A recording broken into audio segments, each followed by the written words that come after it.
Creators are growing crazy fast by recycling old podcasts and YouTube videos into viral clips. And if you want to grow your following just as fast, but without spending days editing, then here are the easiest ways to do it. Let's start with the first step, knowing which clips to choose and which ones not to choose. But now it could be one of your own podcasts or videos, or even an existing podcast video that is already getting a lot of attention. But the rules for success don't change whether you're clipping your own content or Mel Robbins. First, let's find out the things that you should do and clip. And if you're clipping your own videos, a good place to start here is to take a close look at your analytics. Find out which episodes have been performing the best on platforms like YouTube or podcast apps, just by simply checking out the views, watch time, listens, and even their downloads. Then you're going to want to create a spreadsheet where you will write out a list of your best performing episodes and then title it Outlier Episodes, or whatever stands out to you. These are going to be your money makers, and I recommend making at least 2 to 3 clips per outlier episode, but honestly, you can even go as crazy as 10 or more if the episode is long enough with a lot of golden nuggets, or at least a lot of value there with engaging moments. That way, if you have 3 episodes, that means you actually have 30 videos now and a month's worth of content just from those 3 episodes. So once you've got your list, then look at the analytics of the video and identify those high engagement moments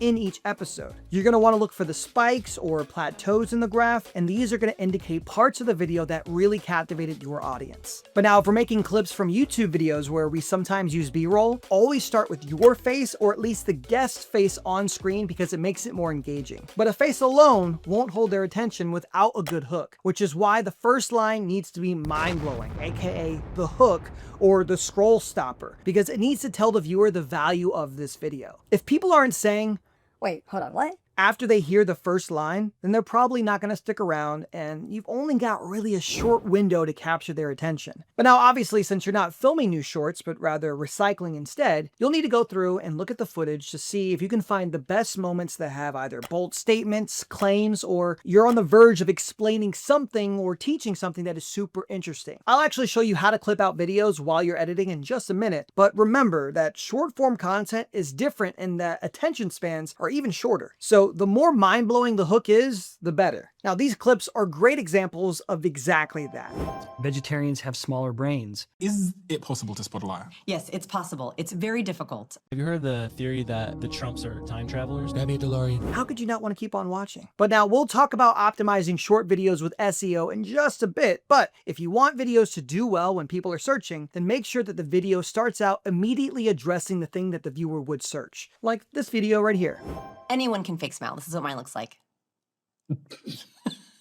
Now, if this is more like a vlog where you're doing something, then it's best to start the clip while you're moving because it's a little bit more engaging. In general, the more motion, or at least the more shocking parts, will make for the better hooks. But before we move on to editing, here's what not to clip. Do not clip out a short that is right in the middle of explaining something. No one knows what's going on, and they're just going to want to swipe away. So don't choose a clip that doesn't fully explain a concept in that video, because viewers will not be satisfied, and only having a good hook but not delivering on the back end, people are just going to want to swipe away and just not engage with their content at all. So many creators make the mistake of choosing clips that require watching about a 40-minute podcast episode just to properly understand the context of that one clip. So it needs to be simple, intriguing, but yet straight to the point. But now if your podcast is on Apple or Spotify and you're struggling to figure out your analytics, make sure you check out this video right here on Podcast Analytics right after this video. But now it's time to start editing your clips, either in your own editing software, or if you need to do it more quickly, then a platform that I like to use is Podcastle, where you can easily edit your clips all while you're editing your long form content. Now, I've actually found this to be the fastest way to make clips, because if you're editing a long video, then you already have to watch that video over and over and over again. So you might as well make some clips at the same time. And to do this, then head on over to Podcastle AI to sign up for free, and then head straight on over to the video editor. And now if you're not recording with Podcastle, then simply upload and then drag and drop your video clips onto the main timeline. Or if you're recording the podcast on Podcastle with or without a guest, then just find the engaging clips along the way.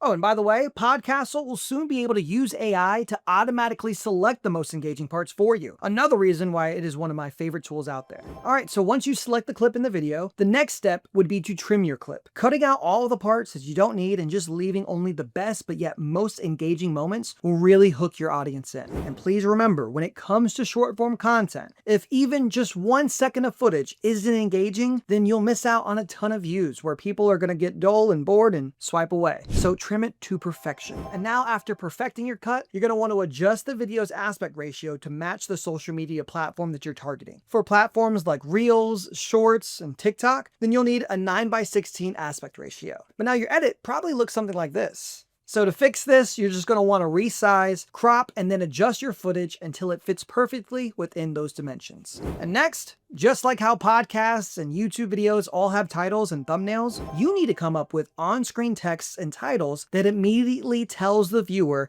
the value of the video. Don't explain the video, just add text that tells the overall value of them watching. Then add captions by using Podcastle's AI subtitle generator, and if you're feeling like emphasizing certain points even more so, then throw on some extra text or images. And if you want to grow even faster, add a standard call to action with your full episode. When I started adding this to the end of all my clips, my podcast grew by like thousands of followers. And that's it. Your clip is ready to download and then upload to TikTok, Instagram, and YouTube Shorts. But now we have to talk about short video SEO because viewers now search on TikTok and Instagram, YouTube Shorts as well. And guess what? They even show up on Google, YouTube search, and even ChatGPT. So how do you show when they search? Well, if you're adding captions, you're already ahead because now these platforms can actually read what your video is about. And your title and on-screen text needs to also include keywords on what your video is about. Here's some good examples of on-screen texts and titles that are search optimized, which is why they show up when I searched in Google, YouTube, TikTok, and even Instagram. Podcastle is also coming out with a new update soon that lets you upload directly to YouTube Shorts from Podcastle. So subscribe now if you want to be one of the first to know when this awesome feature goes live. And to give you some perspective in just how quick Podcastle is, I made a time lapse while editing just one of these clips, and it only took me about a minute. That means you could create an entire month's worth of short form content in just 30 minutes. And if 30 clips in 30 minutes sounds too good to be true, then try it out for yourself by using Podcastle. And please don't forget to use our promo code for 50% off your pro plan. And if you're interested in editing long form videos, then check out this full length tutorial right here after this. But thank you all so much for watching, and I'll see you next time.